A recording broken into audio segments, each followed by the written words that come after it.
Hello दोस्तों, आज हम फिजिक्स के न्यूटन लॉ मोशन का क्वेश्चन नंबर के मॉड्यूल के क्वेश्चन नंबर 49 से लेकर के 57 तक क्वेश्चन नंबर करेंगे। तो सबसे पहले क्वेश्चन नंबर 49 क्या है। एन एलिवेटर एलिवेटर मतलब क्या होता है। Lift an elevator weighing 6000 kg in moving with the constant acceleration of 5 metre प्रति सेकंड से 5 मीटर प्रति सेकंड से यह एक्सीलरेट कर रहा है। उसका वजन है 6000 kg। Taking to be the 10 metre प्रति second taking to be the 10 metre प्रति second then the tension of the cable पे टेंशन क्या है। तो सबसे पहली चीज़ है कि 5 मीटर प्रति सेकंड से एक्सीलरेट कर रहा है, ऊपर कर रहा है या नीचे। अगर हम ऑप्शन पर ध्यान दें तो हमें पता चलेगा कि अगर यह नीचे अगर एक्सीलरेट करेगा तो 10 में से 5 घटेगा, तो 10 में से 5 का तो 5 हो गया। तो 5 का अगर हम 6 से गुना करेंगे तो 6 5 30, मतलब इसमें होना चाहिए 3 मतलब 30,000 न्यूटन। लेकिन 30,000 न्यूटन तो 3 का तो कहीं पे नाम निशान नहीं है। इसका मतलब क्या है, एक्सीलरेशन ऊपर की ओर हो रहा है। तो टेंशन में क्या होगा, 10 मीटर प्रति सेकंड पहले था और 5 मीटर प्रति सेकंड जुड़ जाएगा तो 10 5 15 हो गया, 15 सेकंड 90, तो 9,000 न्यूटन हो जाएगा। इसका क्वेश्चन नंबर 50 बाद में करेंगे। क्वेश्चन नंबर 51 है। A man is standing at a spring platform. वो स्प्रिंग प्लेटफॉर्म पर है। Reading of the spring balance of 60 kg weight, मतलब उसका स्प्रिंग बैलेंस पर खड़ा है, उसका वजन 60 kg बता रहा है। A man jumped outside platform than the reading of the spring balance. तो कोई भी जंप करेगा तो क्या होगा, रीडिंग पे अगर जंप करेगा तो सबसे पहले क्या होगा, इंक्रीजिंग और दैन द डिक्रीजिज, मतलब पहले बढ़ेगा। जंप करने में क्या होगा, पहले बढ़ेगा, इसके बाद फिर जंप से हट जाएगा तो फिर डिक्रीज करके वह 0 हो जाएगा। यही है। इसके बाद हम पढ़ेंगे क्वेश्चन नंबर 52। तो क्वेश्चन नंबर 52 में कह रहा है कि there force P Q R the acting acting at point in a plane, मतलब एक प्लेन पर है ए पी क्यू आर, मतलब एगो प्लेन पर है, ठीक है। The angle between the P Q and Q R 150, P Q के बीच में 150 डिग्री है, क्यू आर के बीच में 120 degree respectively than the force equilibrium force P Q R. एगो प्लेन है, उसमें पी क्यू दे दिया है, हमें क्यू आर दे दिया है, तो हम आर पी भी निकाल लेंगे। तो हम आर पी भी कुछ इस प्रकार हम निकालेंगे कि जैसे यहाँ पे दे दिया है कि P Q 150 degree, Q R 120 degree, तो हम आर पे निकालेंगे तो ये हो जाएगा 90 डिग्री। 180 डिग्री में से 120 150 का तो 90 डिग्री बच जाएगा। इसके बाद क्या होगा कि इसमें equilibrium the P Q R the force the equilibrium force P Q are, मतलब फोर्स निकालना है। तो फोर्स निकालने क्या करेंगे, सीधा क्या करेंगे, रिजल्टेंट निकालेंगे। तो सबसे पहले आर का रिजल्टेंट कुछ इस प्रकार पीछे की ओर होगा, पी का रिजल्टेंट कुछ इस प्रकार से और क्यू का रिजल्टेंट कुछ इस प्रकार का। तो पी क्यू आर का अगर रेशियो निकालेंगे फोर्स का, तो उसका रिजल्टेंट पीछे हो गया, तो मतलब ये क्या हो जाएगा, साइन, ये क्या है, मतलब ये अगर देखोगे सबसे पहले पी का, तो पी के अपोजिट में क्या है, साइन 120 डिग्री, तो ये हो जाएगा साइन 120 डिग्री इंटू साइन, यहाँ पे क्यू के रिजल्ट में क्या है 90 डिग्री, तो ये हो जाएगा साइन 90 डिग्री एंड साइन इधर हो जाएगा 150 डिग्री। तो साइन 120 डिग्री √3/2 अनुपात 1 अनुपात 1/2, तो इसका रेशियो हो जाएगा √3 अनुपात 2 अनुपात 1 हो जाएगा, जो कि इसका आंसर है। तो हो जाएगा ऑप्शन नंबर बी। इसके बाद है question number 3। The mechanical advantage of wheel axle is a 5। What will be the force required in lift of 2000 kg का है, मतलब 200 kg का है।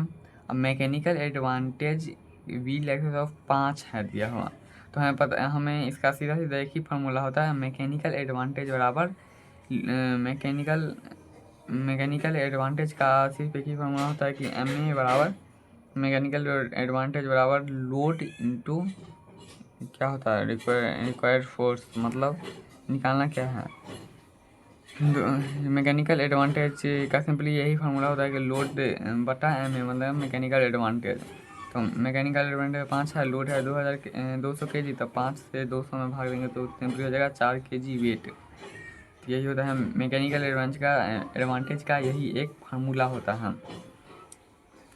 क्वेश्चन नंबर 54 है। एक block of the metal weighing 2 kg का है, 2 kg का ब्लॉक है and the resting on a frictionless plane, मतलब फ्रिक्शनलेस प्लेन पर है। It is struck by the jet release water of the rate of 1 kg, मतलब एगो जेट है जो 1 kg प्रति सेकेंड, मतलब 1 सेकेंड में 1 kg वाटर फेंक देता है, and of the speed 5 metre प्रति सेकेंड और उसका स्पीड है 5 मीटर प्रति second. The initial acceleration of the block will be. तो इनिशियल एक्सीलरेशन बोल रहा है तो हमें इसका सिंपली फार्मूला होता है कि मतलब फार्मूला नहीं, यहाँ पे क्या है रिलीजिंग वाटर रेट है। रिलीज मतलब कितना 1 kg वेट है, तो हम इसको हम m के ऊपर में बिंदु करके और वेलोसिटी क्या है v5, तो इसे हम कहते हैं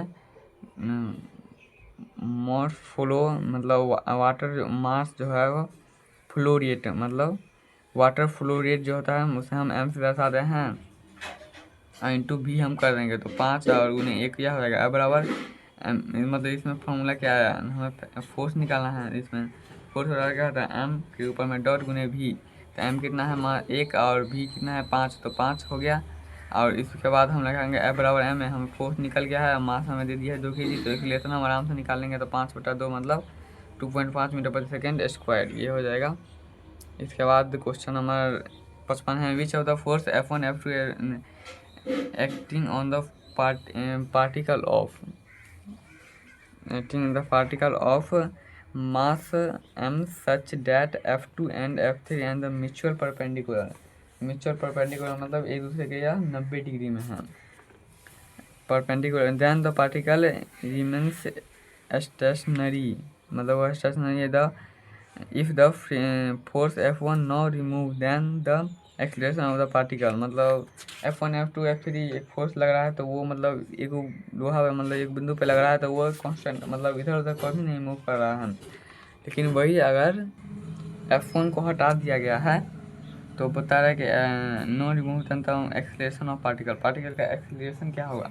तो हम इसे कुछ इस प्रकार से बनाएंगे कि F2 F3 के क्या है म्यूचुअल परपेंडिकुलर हैं, तो इसमें भी क्या है म्यूचुअल परपेंडिकुलर F1 इस प्रकार है। तो इसमें क्या होगा F1 मतलब क्या होगा रिजल्टेंट होगा। F1 क्या है इस दोनों का मतलब ये F1 है F3 का क्या होगा रिजल्टेंट होगा, तभी तो मतलब यह मूव नहीं करेगा एक्सीलरेशन कहीं नहीं करेगा।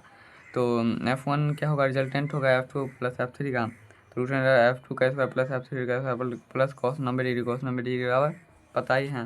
F1 बराबर क्या होगा रूट अंडर F2 का स्क्वायर प्लस F3 का स्क्वायर, तो एक्सीलरेशन बराबर क्या होगा एक्सीलरेशन बराबर क्या होता है F/m है, तो F फोर्स कितना है हट के एक्सीलरेशन बराबर क्या होता है F/m है, तो फोर्स कितना हट रहा है रिजल्टेंट, तो जितना इसका रिजल्टेंट है उतना ही फोर्स इधर हट रहा है।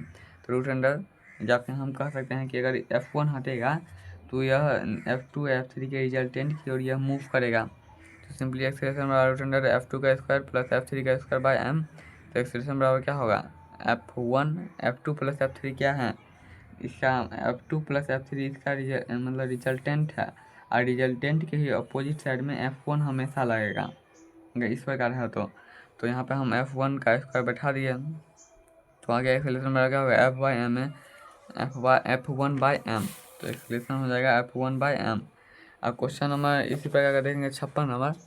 तो 56 नंबर में क्या है मतलब surface of the mass is the kept of the equilibrium with the help of the surface, मतलब इसमें क्या है पांचों साइड से मतलब समान फोर्स से खींच रहा है, तो इसमें क्या हो जाएगा एक्सीलरेशन या फिर initial of the particle spring of the cut, तो इसमें ये क्या हो जाएगा 0 हो जाएगा। इसके बाद है क्वेश्चन नंबर 57 में क्या है a block of the weight W and the suspended by the steering of the fixed length है and the end of the steering are held at the various position as show in the figure flow, मतलब इसमें मतलब बताया गया है इसमें बोला गया है कि किसी में टेंशन कम लगेगा, तो हमें पता है थीटा के डायरेक्टली प्रोपोर्शनल होता है, तो इसका मतलब थीटा बढ़ेगा तो टेंशन घटेगा और थीटा मतलब नहीं बढ़ेगा मतलब घटेगा तो टेंशन बढ़ेगा। तो सिंपली ऑप्शन नंबर क्या हो जाएगा 57 का ए।